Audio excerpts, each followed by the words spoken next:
So it's a pleasure and a real honor to be here today. Let me get that right. Good. Real pleasure to be here today. I'm very honored. As Daryl said, I have my full training in MS research, mainly biological research. But what they asked me to do today is a sort of a landscape of what is being done in MS research in Canada from coast to coast and topic by topic. I will mainly be going through epidemiological studies, biological studies, and radiological studies. So I made my talk will be in English, but I made my slide both in French and English because I know Manitoba is probably one of the most bilingual province in Canada. How many francophone in the room? That's good. That's good. So you'll be able to follow both in French and English. If you want me to mix French and English in my talk, I can very well do that too. So we'll start with epidemiological studies. So can I switch the? No, that doesn't work like that. So I'll start with the probably one of the most comprehensive study that has been now ongoing for a few months only. That was initiated 4 or 5 years ago as a sort of a crazy idea by Sam Ludwin and Wee Young while meeting at the ACTRIMS meeting, which is a Pan-American scientific meeting on multiple sclerosis 4 years ago. And this initiative is called, we call it CAMPROCO. CAMPROCO is a pan-Canadian study that aims at understanding why some patients with MS, affected by MS, are actually progressing after 10, 15 years and why other patients are not progressing. So the idea is actually to recruit about 500 patients across Canada from Vancouver, Calgary, Edmonton, from Toronto and Montreal, as well as other sites in Canada, and recruit them and look at them for, initially we thought 5 years, and then there was so much enthusiasm from the community that we've expanded the recruitment and the observation period to 7 years, and we now have enough funding to do an observation of 10 years. To do blood tests and to do yearly MRI on these patients with very specialized also method, clinical indices of disease activity and disease progression. So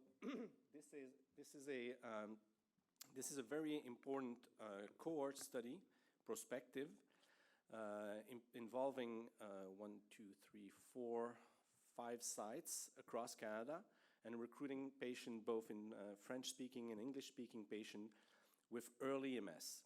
In parallel to that, we also are recruiting patients that have ongoing MS that have been diagnosed within 10 years, and we're recruiting 2,000 patients in what we call the foundational cohort.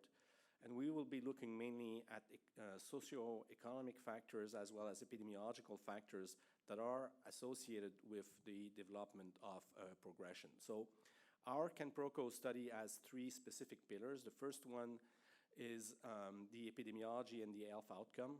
This is mainly spearheaded by Larry Lind in Calgary.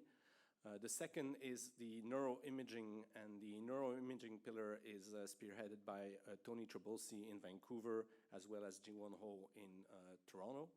And the third one is the biology or neuroimmunology pillar, which is looking at basic biological factors through blood tests and through spinal taps.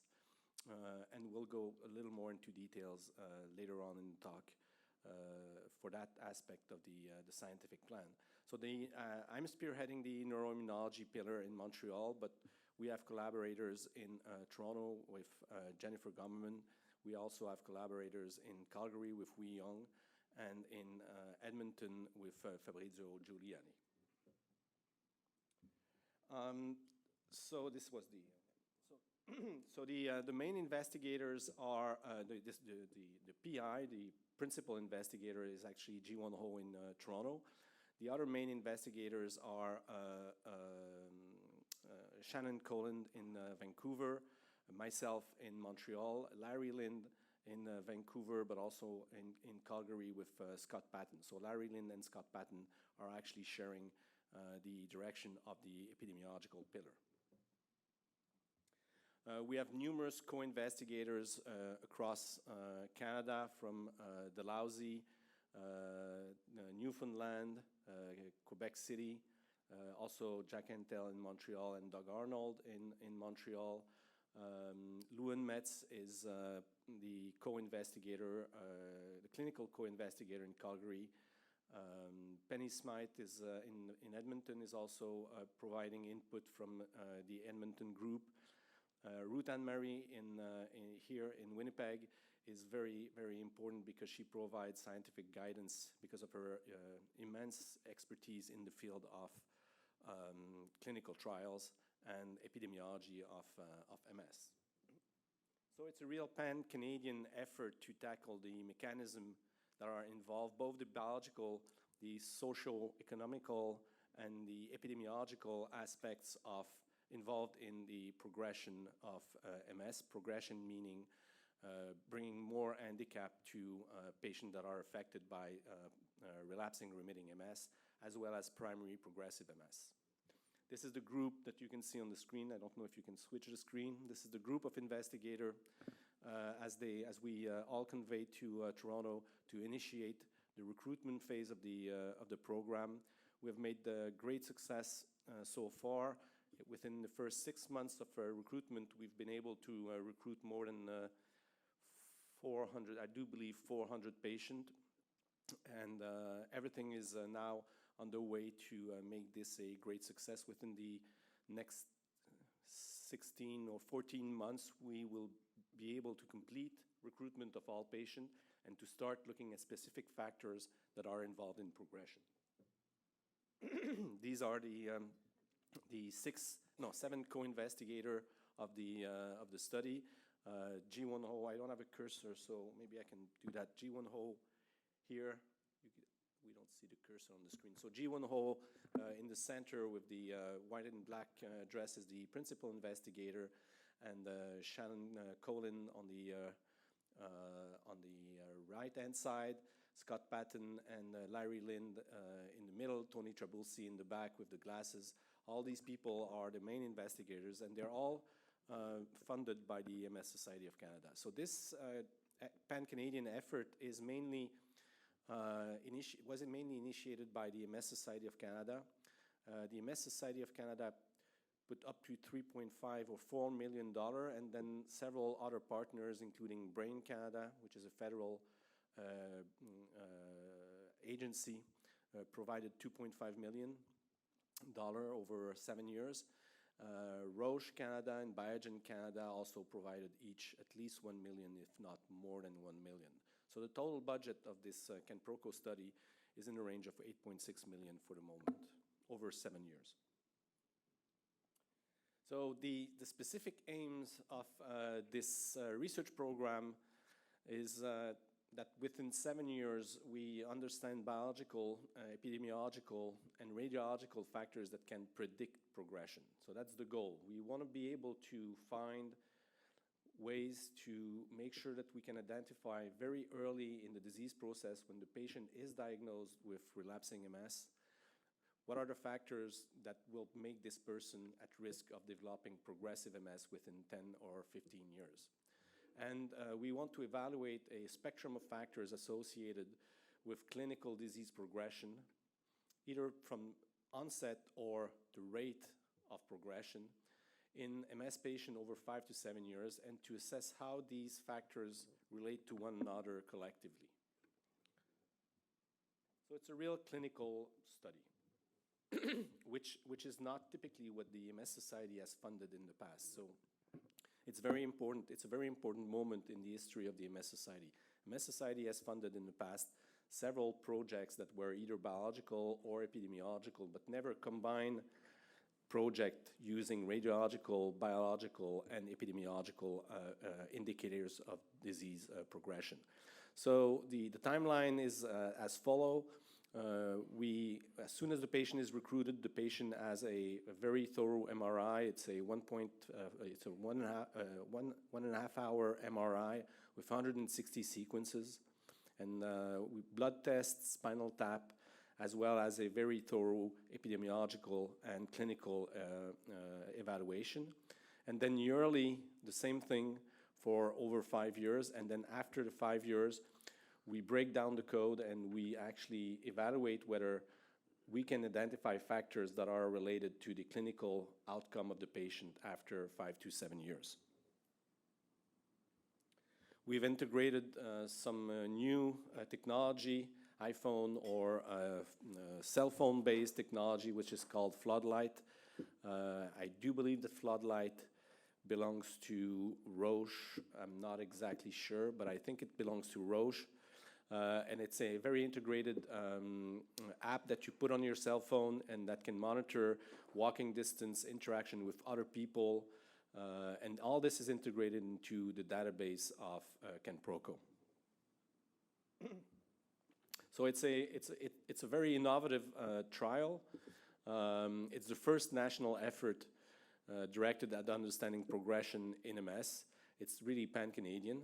It integrates data elements across diverse scientific fields, and it has a potential for data linkage with existing large database. Probably several of you are already contributing with data from your chart to what we call the MS base. It's not very well used in the province and in Western Canada, but it's very much used in Eastern Canada, in the Maritime. MS base is a large data set which integrates data from over 65,000 patients across the world. It was initiated in Australia about 20 years ago, and it grew. We have data on 65,000 patients in Australia, Japan, the US, Canada, France, Italy, Greece, Spain, Israel, Denmark, Sweden, Belgium, Germany. And all these data allow us to track individual trajectories of patients according to different aspects of their disease processes. And it's been very useful to find new clinical evidence of activity of different medication. We now know that if you introduce simple medication very early in relapsing remitting patient, and that's because of the MS base, we know that if you introduce simple medications such as interferon beta, Copaxone, Gilenya, or other medication early in the disease process, you have a significant impact on the rate of progression and the speed of progression within 10 or 15 years. And that's because of the longitudinal collection of data that was done through MS base. So MS base has proven to be very effective in providing key information on the effect of treatment. And CanProCo will drain information from MS base on the patient that have been selected to get a better idea, a better data set on progression. So as you can see here, we collect data on different aspects, radiological, biological, and epidemiological, that is all integrated into a single data set.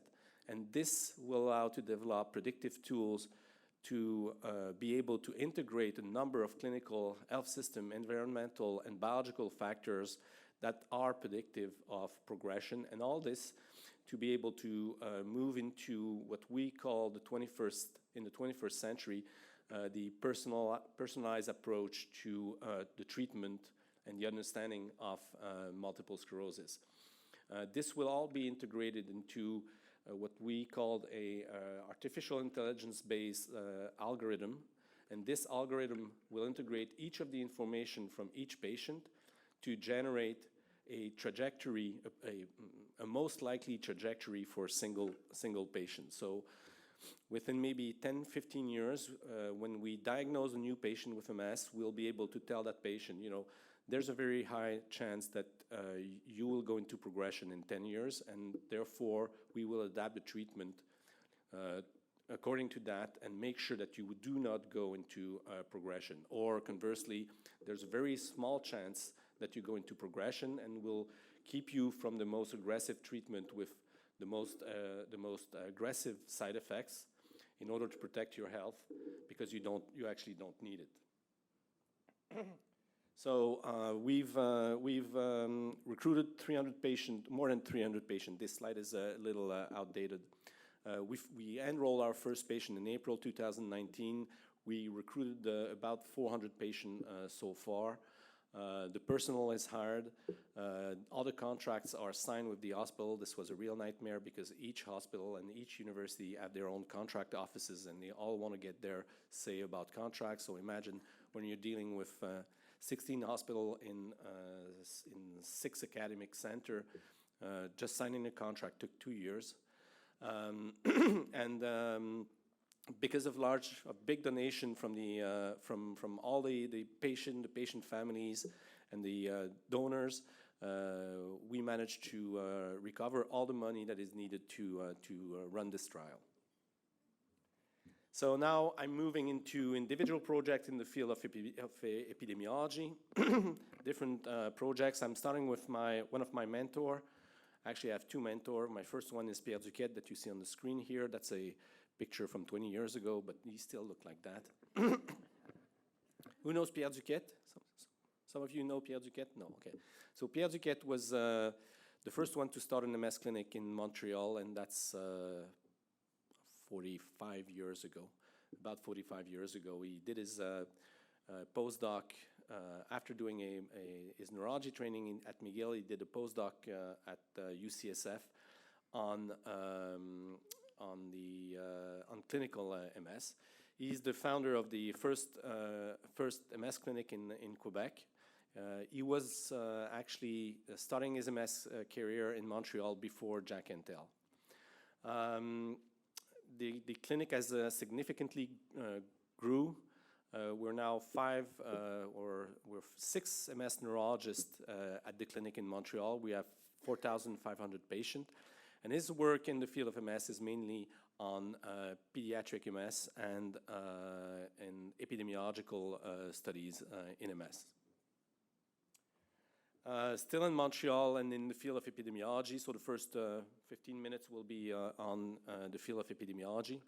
The group of Tina Wolfson, who's actually moved a little outside of the field of MS now because she's the leader or the co-leader. Is she the leader, Michelle? She's the co-lead of the Canadian Aging Studies, which is a huge study funded by the Canadian Institute of Health Research to evaluate determinants of aging and of health in aging.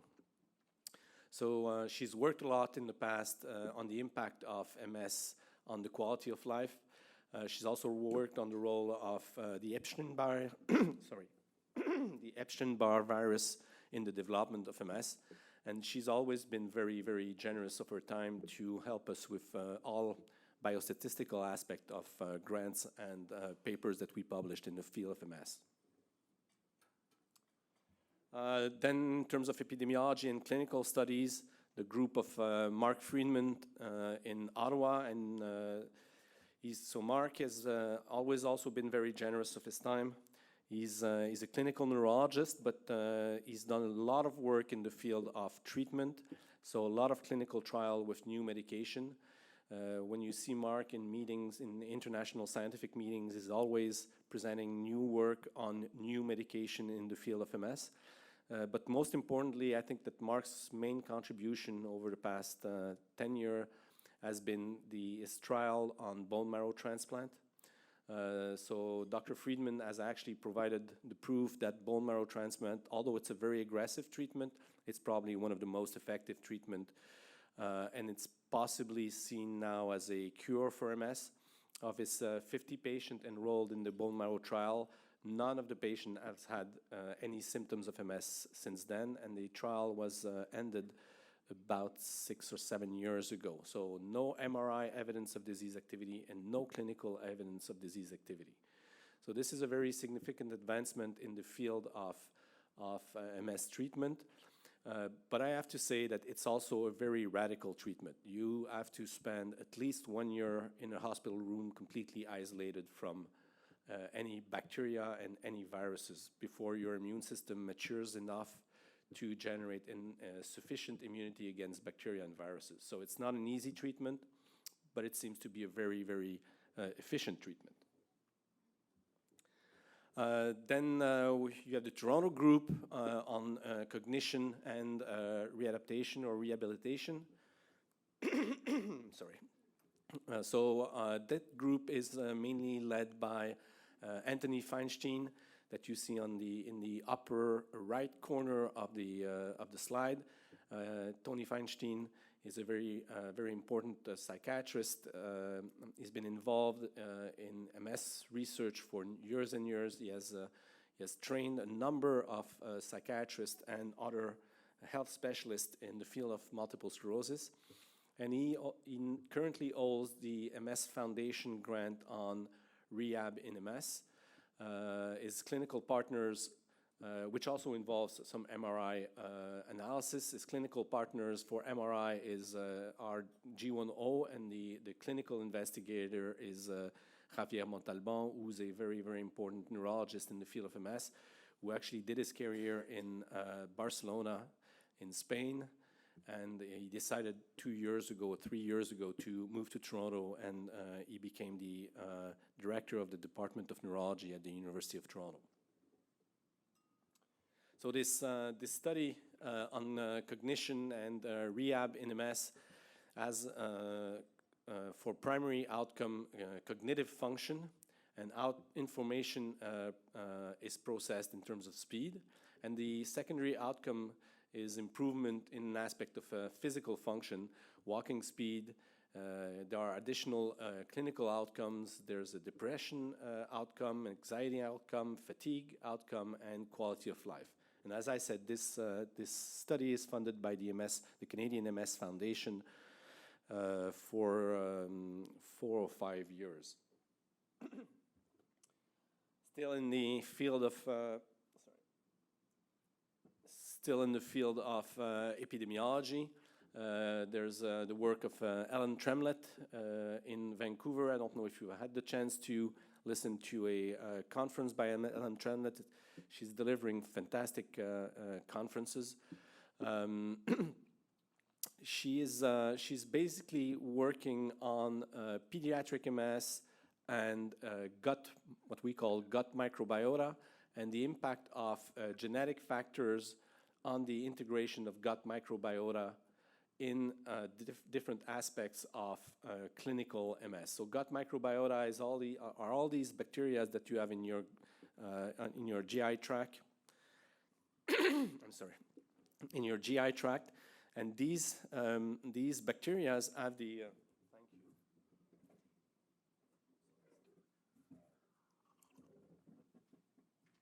That's not going to be in the YouTube video, please. So these bacteria have the capacity, very surprisingly, they have the capacity to influence the activity of your immune system in the gut. So you know that you believe that your brain is actually the most important organs in terms of number of neurons, but this is not true. You have more neurons in the GI tract than in the brain. And these neurons constantly interact with the immune system because your GI tract is very dirty. So there's a lot of immune cells too. So the immune cells actually capture information from the bacteria, and they transfer these information, or they modulate these information with the neurons that you have in your gut. And this interaction of your immune cells with the neurons is actually modulating the capacity of the immune cells to tolerate or to not tolerate your neuron. And we do believe currently that these immune cells might be the one that actually migrate to the brain and damage neural cells in the brain. So what Helen is doing is using microbiota, so gut bacteria, and studies in MS patient to evaluate what are the factors that are actually involved in changing the shape of your immune system. So within just a few years, and just after being funded by the MS Society, I think she started maybe 15 years ago, she generated a whole lab now who's working on all these aspects of gut microbiota and shaping the immune system in Vancouver. And then still in epidemiology, more central to activities here in Winnipeg, a very important contribution of Ruth Anne-Marie, and then later on Michael Kosoy and Soela Karimi, who have been working initially on various aspects of the epidemiology of MS and especially comorbidities. So comorbidities are all these diseases that are not directly related to MS, obesity, hypertension, diabetes, things like that, and how they can actually affect MS symptoms, MS progression, or different MS factors. So Ruth Anne-Marie, over the past 15 years, has described a number of associations of comorbidities with MS and their impact on MS.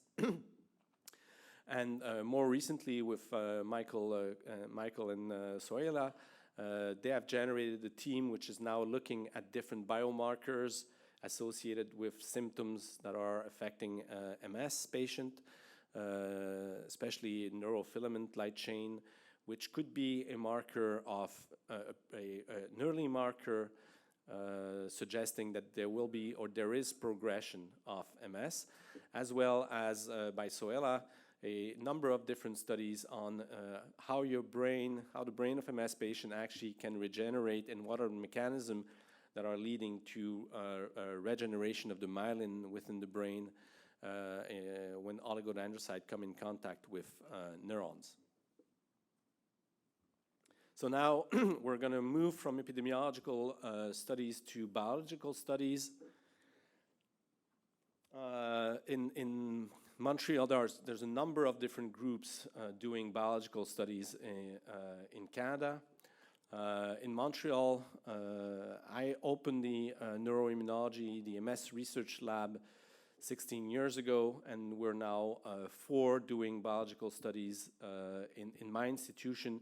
That's on top of the group of Jack Antel, the group at McGill, the group of Sam David at the Montreal General Hospital, and different other groups around Montreal. What we do is we use animal models of MS that are mainly what we call EAE, which is a sort of a disease that affects mice that very much resemble human MS. But we also use samples, blood samples and spinal tap samples that are provided by patient. And I have to say that our patients are fantastic because about 90 to close to 95% of our patients are actually providing blood at each and every visit. We also take advantage of the generosity of some of our patients who, when the deceased, they decide to give their brain for research. So we have what we call the rapid autopsy system, and we can get the brain of the patient in the lab within an hour after death. And this allows us to generate very, very precious material where you can see on this slide, we can identify lesion in the brain of the patient. And as this is a unique system that we have in Montreal, we are providing about 100 labs around the world some samples every year because this is very unique material. We also do these mouse in vivo studies, and you can see on the red and green images immune cells in the brain of mouse. So we do in vivo imaging, live imaging, so the animal is anesthetized. We put a microscope in the head of the animal, and we can see immune cells going from the blood flow into the brain and causing damage using various high definition and high throughput techniques. We are also very much interested in sex differences in MS. So we have different animals. They are genetically modified to develop MS. If you look at these different panels, these animals are very similar. They have very similar profile as MS patient. You can see that the male develop disease much less than the female. That's the right-hand side panel. In terms of number of mice affected, there's much more female mice affected than male mice. And the female, the left two panels, the female develop a relapsing remitting disease, whereas the male develop a progressive disease, which is also very similar to human MS. And what we found was that if you transfer lymphocytes, so immune cells, from males into females or from females into males, it's not the sex of the recipient animal that is actually important to develop relapsing disease or progressive disease.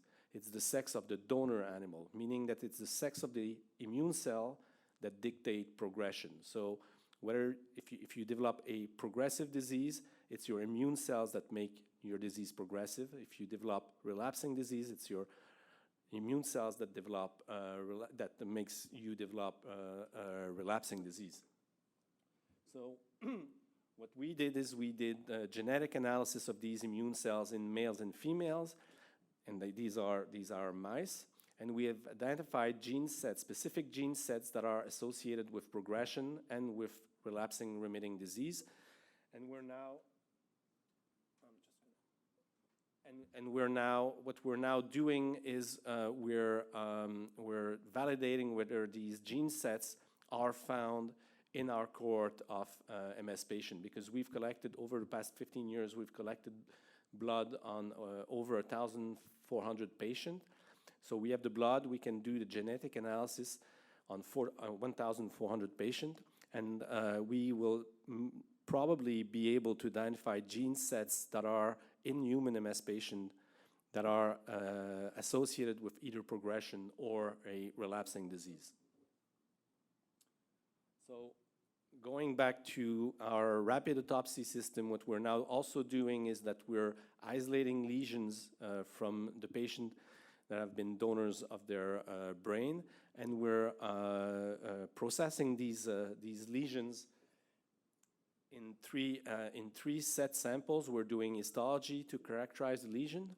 We're doing what we call flow cytometry, which is isolating each immune cell from the brain sample and identifying exactly which immune cells are entering the brain. And we're doing a new technology called single-cell RNA-seq that allows to identify the exact phenotype of each cell that is recovered from each lesion. So what we're doing, these are single-cell RNA-seq, and you will certainly hear more and more of this technology in the next 15 years, because the entire MS community around the world is going full speed into this technology. So each cluster that you see, so each dot that you see on this graph is actually one cell, and each cluster represents cells that look alike, that for which genes actually look alike. And on the right panel, what you see is all these clusters. The top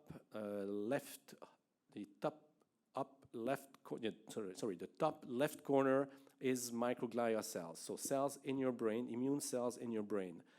The top right panel are oligodendrocytes, the cells that myelinate your axons. These are the targets of damage in multiple sclerosis.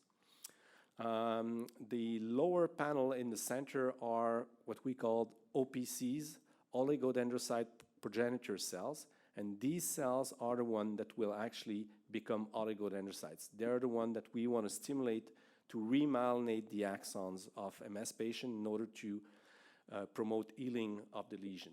So using that technology on brain sample, we can look at different cell population, oligodendrocytes, microglia, endothelial cells, T cells.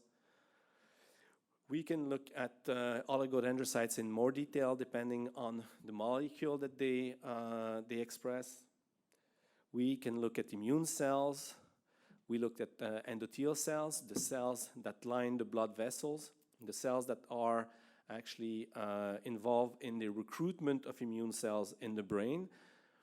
and we can look at different other molecules. So another lab in Montreal that is involved in research in MS is the lab of Alison Fournier at McGill University. She's involved. She's a neuroscientist and not an immunologist by training, so she likes the nervous system, and she's been involved in the identification of molecules that actually promote healing of the nervous system. So she's recently shown that one of the microRNA, which is expressed by neuron, is very important for remyelination.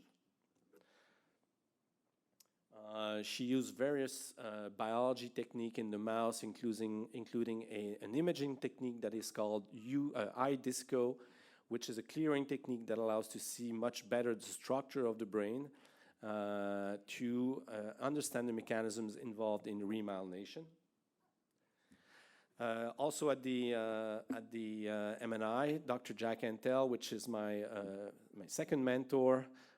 Jack actually is originally was born and raised in Winnipeg, and then he moved to Chicago to do his medical studies, and then was recruited probably 25 years ago at McGill to open the first neuroimmunology unit and MS research unit at McGill just after Pierre Duquette opened the MS clinic at the University de Montréal. So Jack Antel is a specialist of oligodendrocyte. He's probably one of the greatest mentor in science ever. He has trained more than 50 or 60 students, which are now all involved in MS research around the world, in India, Japan, Canada, of course, in the US, in France, in Italy, in Germany, in Switzerland. Let me think. I think that's it. So his contribution to MS research is absolutely fantastic.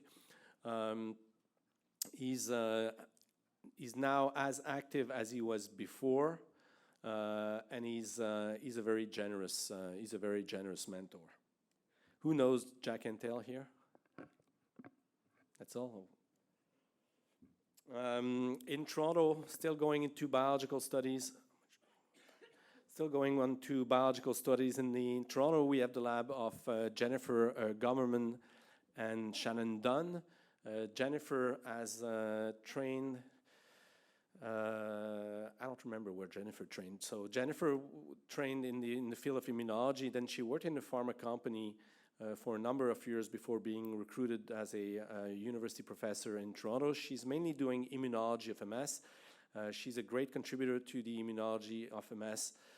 She's a great collaborator. We hold together numerous grants, and we write papers, scientific papers together, and that's her lab. She's mainly involved in the immunology of B lymphocytes, which is the target of a number of different drugs in multiple sclerosis.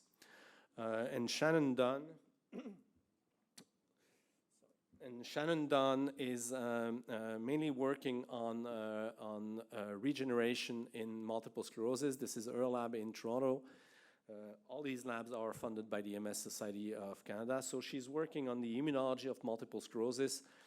She's basically looking into the effect of diet and obesity on the immune system and on the development of multiple sclerosis.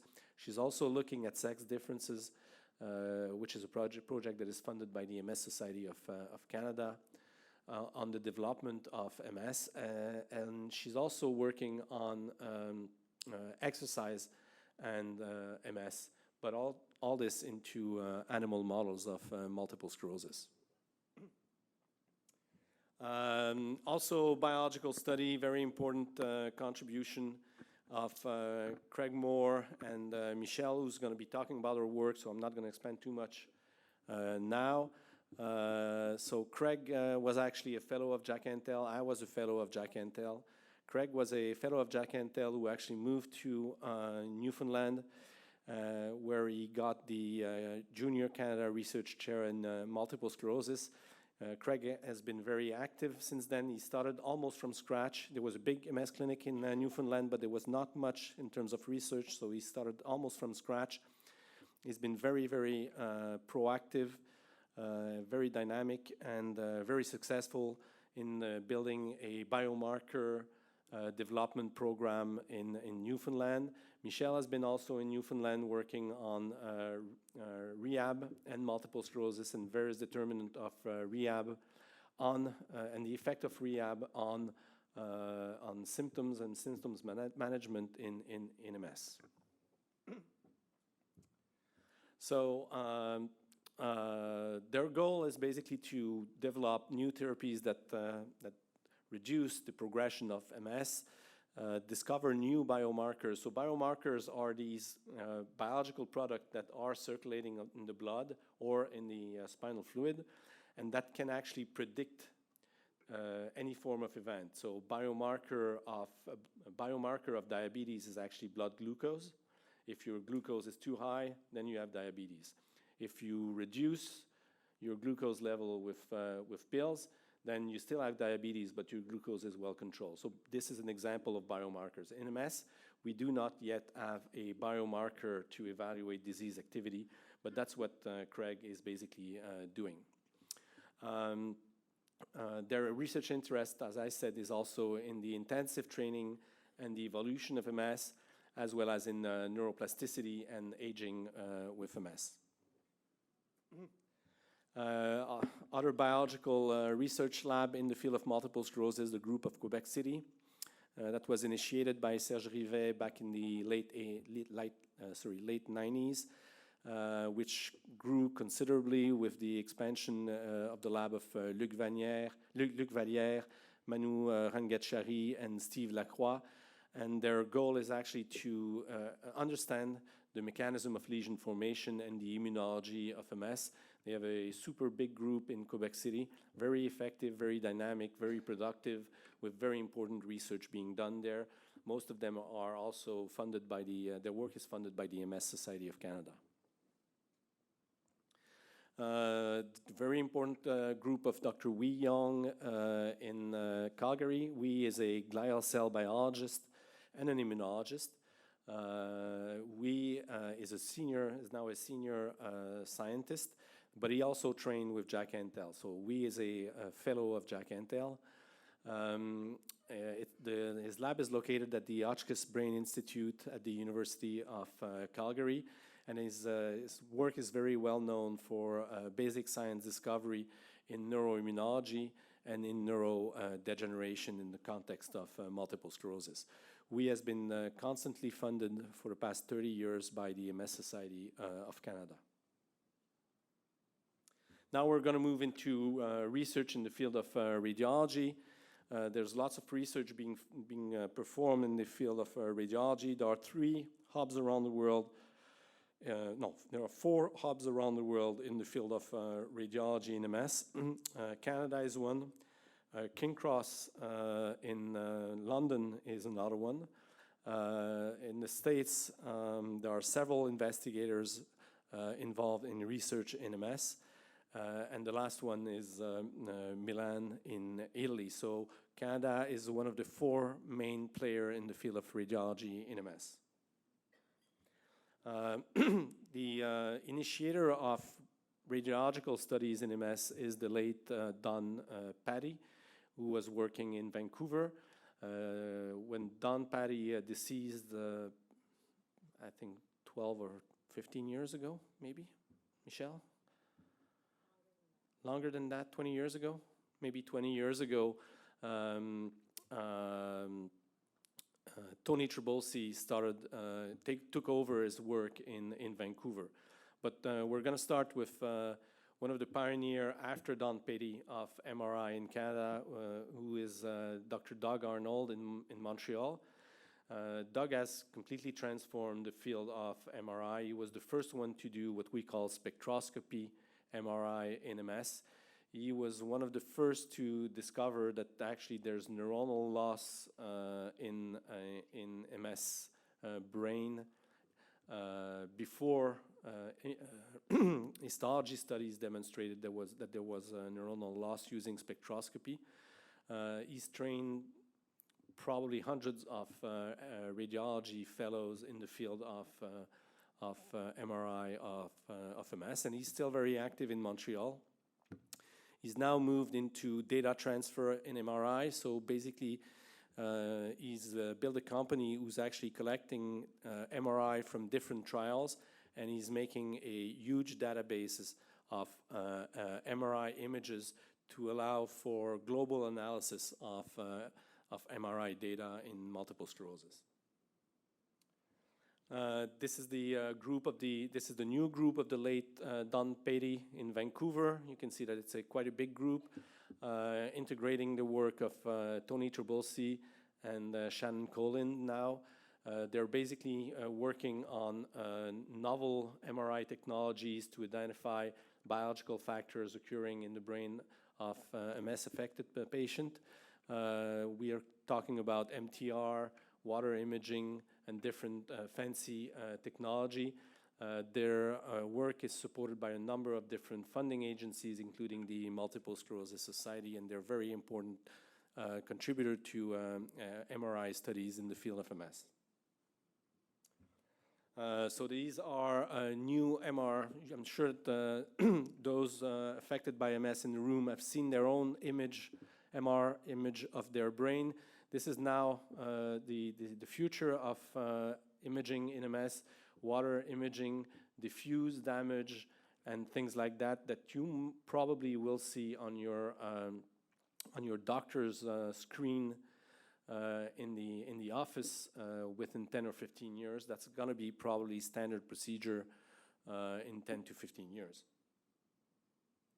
So all this to say that all these studies could not be done without the contribution of both the MS Society for supporting our research, but also the donors and the patient for which and to which we're very grateful to contribute to the advancement of science in the field of MS.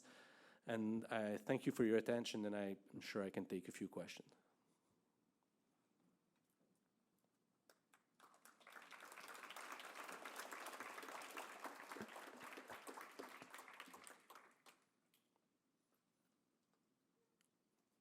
Do you have questions?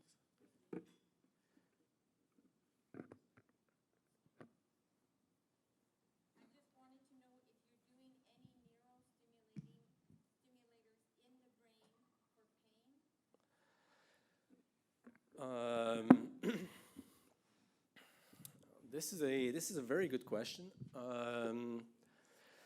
We don't do that personally in our center, and I have to think if anyone is actually doing neural stimulation for control of pain in MS in Canada. I'm actually not aware of anyone doing that. Michelle, do you know if somebody in Canada is doing neural stimulation for the control of pain?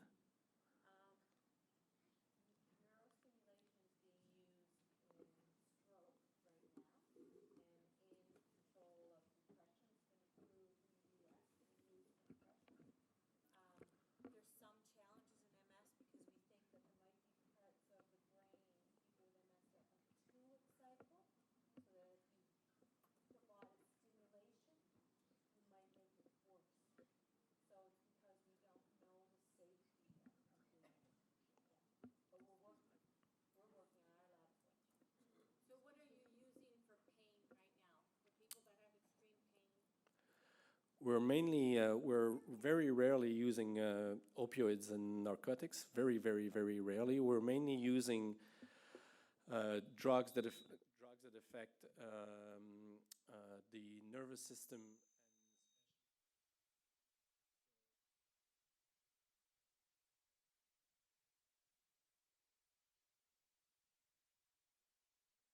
Type of pain.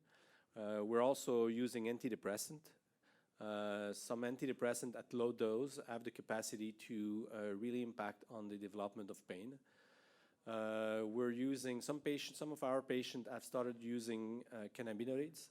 so derivative of cannabis, and it seems to be working quite well. We've just put up a grant application to the Canadian Federal Agency to do a trial on cannabinoids and control of pain in a MS patient, and we'll know soon whether this will be funded or not. And do you have any patients that are on methadone? Very few, very, very few, very few. We have a question over here. Hi there. I have 5 million questions, but I'll try and narrow this down. So you mentioned that bone marrow transplants are showing a lot of success, although it's a radical treatment. So part one of this question is, do you consider, or are the bone marrow transplants at all related to HSCT treatment? And secondly, how are our MS patients compared to primary progressive MS patients in these sort of treatments? Okay, that's a very good question. I'll start with the first one. HSCT is BMT. So bone marrow transplant is HSCT. It's a hematopoietic stem cell transplant. It's autologous, so you get your own precursor, bone marrow precursor cell. Okay, so you know, so Descartes was saying, when there's a discovery, the first reaction is that everyone say it's not true. When it's proven to be true, most people will say, well, it's not new anymore. Okay, so and this is exactly what is happening with HSCT. We've outside of the trial of Mark Friedman, we've performed HSCT on very severely affected kids with MS. So we get kids referral from our pediatric center. Although we're not supposed to see children in our hospital, we see kids affected by MS. So it's very early on in the disease process. Sometimes they're 12 or 13 or 14, and they're very severely affected. So sometimes they're already blind. They can barely walk, and we can't, for unknown reason, it's very difficult to control their disease, even with very aggressive treatment. So very rapidly, we decided to move to bone marrow transplant, or HSCT, in this kid population. And I have to say that as a backup to the initial trial of Mark Friedman, all of our kids that have been treated with HSCT are doing extremely well. They've recovered, almost fully recovered. They're fully active. They're back in class. They're back to their usual activities without any treatment. So we have an observation period of more than 2 or 3 years for some of these kids. Off treatment, there's no disease activity whatsoever, neither clinically nor on MRI. And what was the second question? I don't know, but I have a bunch written down here, so I'll just ask a new one. So I think you spoke to how bone marrow transplants relate to HSCT. So that was kind of part one of the question. And then the other part was relapsing remitting patients versus primary progressive or progressive patients. How do those different subtypes of MS respond differently to either bone marrow or HSCT? To my knowledge, HSCT has not been tried in primary progressive patients, so it would be very speculative to try to differentiate these response to therapy in these two types of disease. It is very effective in relapsing remitting. I don't know if it would be efficient or effective in primary progressive MS patient. I can't tell you.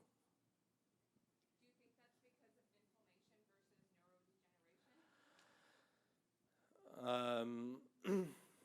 So the dogma of inflammation versus neurodegeneration is yet again changing. Right? You know, 20 years ago, there was no neurodegeneration, there was only inflammation. Then it moved to mainly neurodegeneration and inflammation. I have to tell you that when we do the autopsy and the rapid autopsy, even in very, very affected MS patients that have a very strong handicap, sometimes wheelchair bound or bedridden, there's still a lot of inflammation.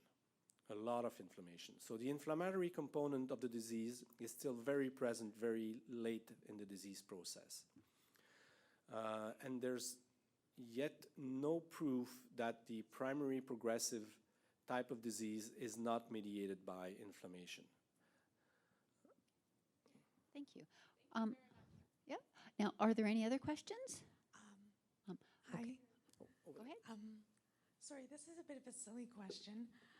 Sometimes cancer treatment can be used to help MS, but is that bone marrow transplant or cancer treatment? That's a very, very good question, because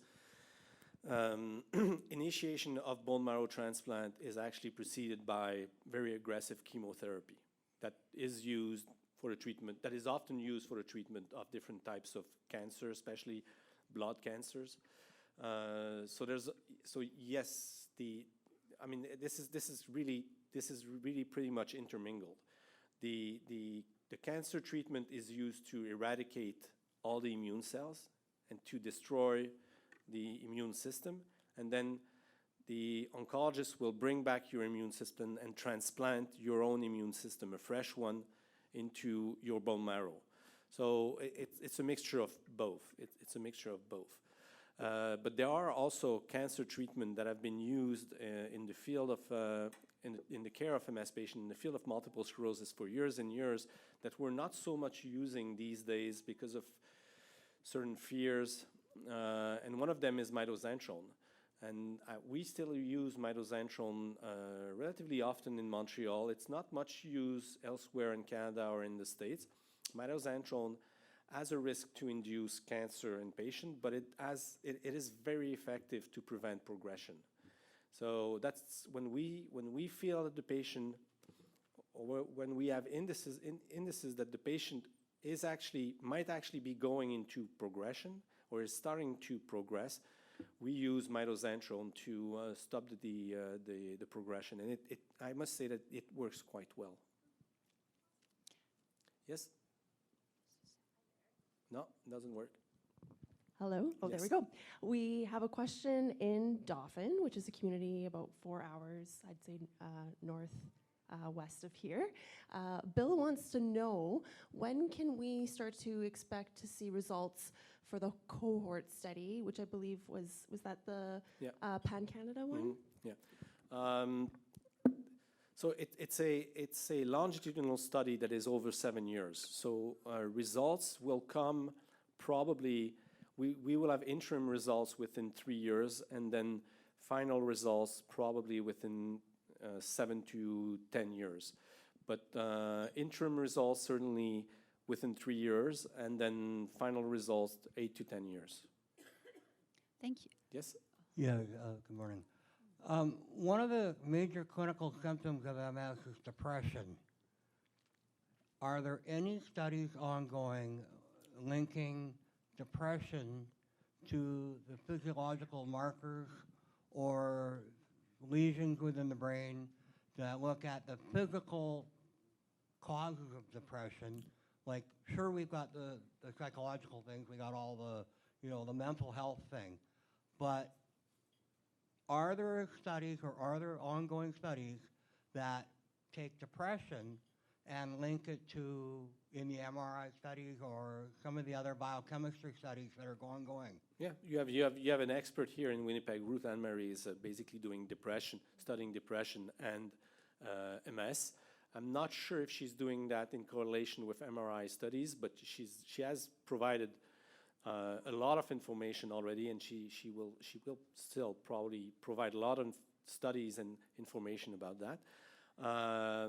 As I said, Anthony Feinstein in Toronto is also very, very interested in depression and depression, anxiety, and MS. And in their depression and rehab studies, they have incorporated a lot of MRI studies. So there's at least 2 groups in Canada working on depression and MS. I'd like to ask for this I'm rapid. sorry, I don't see you. Oh. Okay. Yeah. For this rapid autopsy, whose brain did you take? Like, can I send you my brain when I decide to, like? This is nice. I very Because I'll often send it have to this you, question. you know, because There's a that's a very good question. Yeah, there's it's always a little logistically it's a little complicated to get materials such as brain travel across provinces or long distances. So you certainly know. So we got what we call the Bill 25 in Quebec before the Canadian law on. I don't even know what the Canadian law name is on euthanasia. So we got Bill 25 about a year before the Canadian euthanasia bill. And so a number of our patients have asked to undergo medical assisted suicide or euthanasia. Some of them were really affected by long-term MS. Other were rather younger people, but that had very terrible episode, spinal cord episode with almost spinal cord transection. So they were completely tetraplegic, so they couldn't move arm and legs. And after 2 years of being bedridden and seeing that there was no recovery possible, they decided to ask for medical euthanasia. And it's mainly these cases that we do rapid autopsy on.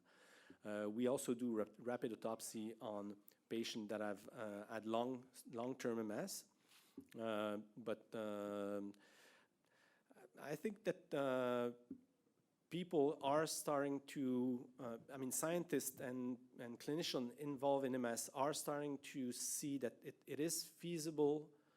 It's a system that is feasible and that should be maybe implemented in each province to make it easier and faster to collect precious material.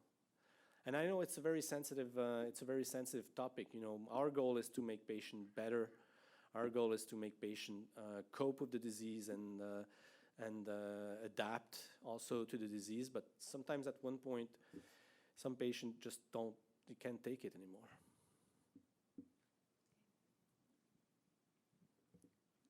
Yes. The bone marrow transplant, how accessible would it be for a patient such as me? Like, it's fine to hear about these studies, but when is it going to be available to the general public? It is. Medically speaking, it is. Medically speaking, it is readily available to everyone. So bone marrow transplant is being performed on a patient with leukemia. So patient affected by different types of leukemia, which is a blood cancer. One of the possible treatment is bone marrow transplant. So in each university academic hospital, there's a hematology oncology unit performing bone marrow transplant. I'm sure that you have one in Winnipeg. We have several in Montreal. At least 4 or 5 of our hospital centers are performing bone marrow transplant, but mainly for the treatment of leukemia. It is not. You must also understand that it's very expensive and that there are some administrative restriction to bone marrow transplant, and that's what we're trying to break in several university centers. Try to convince the government that some of our MS patients should be allowed to undergo bone marrow transplant. So it's mainly it's not science fiction. It's been happening for over 20 years in most hospitals in Canada for different indication for the treatment of blood cancer. It's mainly an administrative restriction by hospital because it costs a lot of money, and also by our local provincial governments. Yes?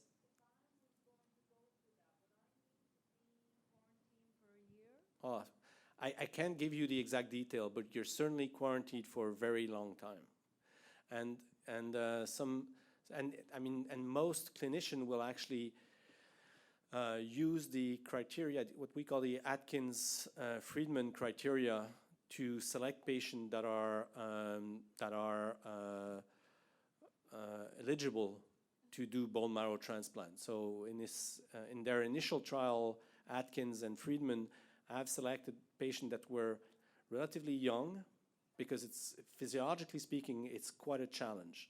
So relatively young, still walking, and I think it's still walking without aid, or maybe walking with a cane, and no other disease than multiple sclerosis. And there were additional criteria. So I think that most clinicians will actually enroll patient into BMT procedure only if the patient respect these criteria.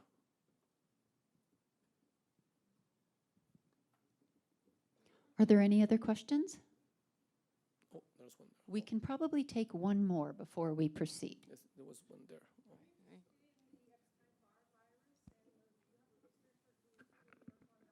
There are two. There are actually two in two. There's another one in Vancouver. Okay.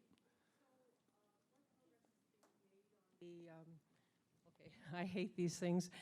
Is there any progress being made on infusion of T cells which have been stimulated with the Epstein-Barr virus?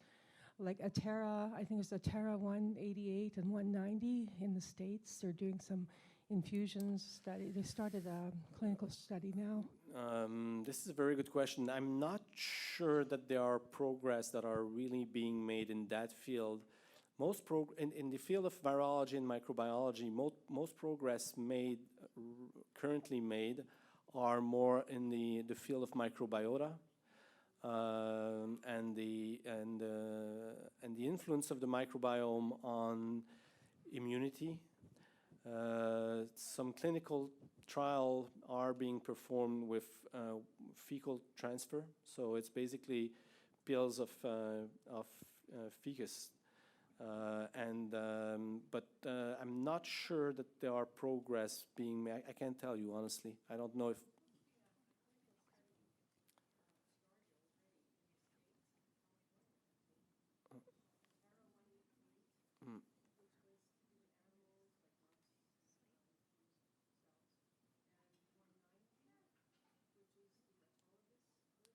Okay.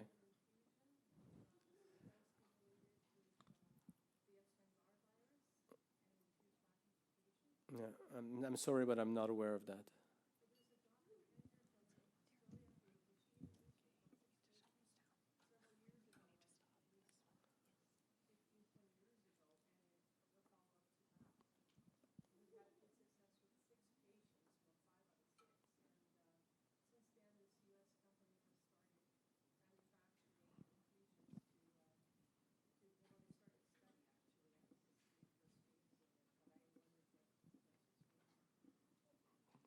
Okay.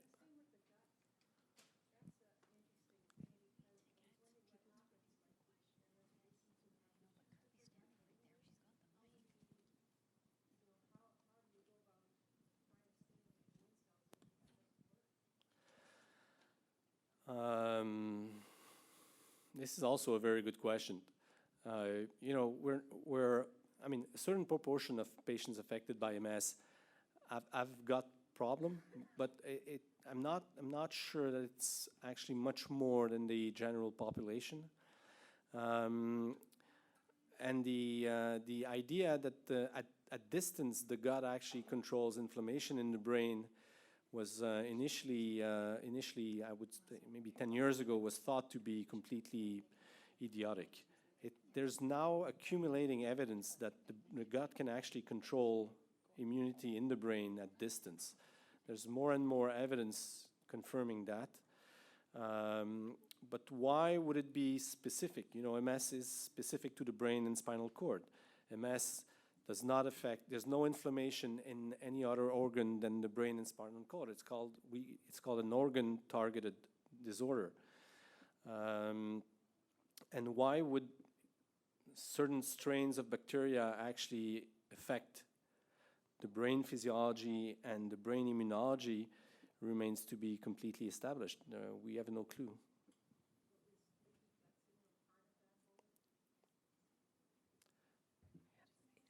Is leaky gut syndrome associated with that? It's possible. Flora? Yeah, it is possible. It is possible that there's a form of leaky gut syndrome in MS, and that's what Helen Tremlett is working on. Thank you for all your questions. It's time for us to move on now.